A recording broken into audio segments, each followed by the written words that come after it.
En solo leveling, après que la chasseuse Cha a déclaré vouloir rejoindre la guilde de Jinwoo, elle demande quand elle pourra passer le test d'entrée. Jin propose de le faire immédiatement au gymnase de l'association. À ce moment-là, il envisage de tester si son échange d'ombre peut transporter 2 personnes. Et merci à Minion Soul et Raven, les 3 derniers abonnés. Alors que Cha s'apprête à sortir, Jinwoo l'arrête et lui dit qu'il y a un moyen plus simple d'y aller, mais qu'ils devront rester proches. Le chasseur entoure alors la chasseuse de son bras, la faisant rougir avant d'activer Échange d'ombres. Des ombres les enveloppent et les aspirent dans le sol. Pendant ce temps, Jinho entre dans la pièce et se fige en voyant un orque lui faire face.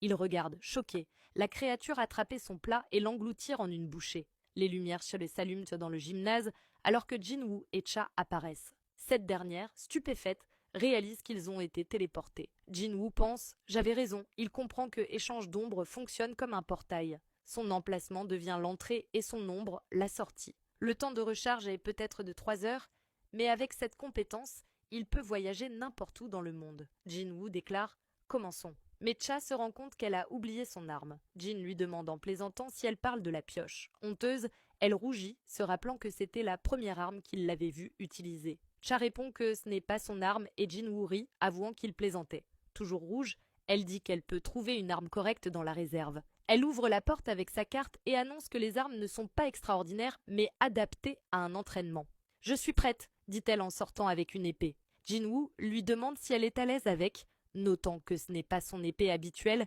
et qu'elle pourrait ne pas lui convenir. Cha répond que cela n'a pas d'importance car les monstres ne combattent pas à armes égales de toute façon. Jinwoo acquiesce, se disant que si un soldat ordinaire l'affrontait, il serait déchiqueté en quelques secondes. Il invoque alors Igris, son meilleur escrimeur. Cha demande comment le combat sera décidé et Jinwoo répond qu'elle devra détruire son invocation ou abandonner. Bien qu'il lui ait promis d'utiliser son invocation la plus forte, Jinwoo pense que combattre Beru serait trop traumatisant. Alors que Cha se prépare à l'affrontement, Jinwoo se rappelle soudain qu'elle avait dit que les armes n'avaient pas d'importance. Il lui demande alors de se retourner pendant qu'il consulte un Igris perplexe. C'est à ce moment-là qu'il lui confère l'épée longue du roi démon de rang S. Maintenant, commençons, déclare Jinwoo, marquant le début de cet arc. Abonnez-vous pour la suite.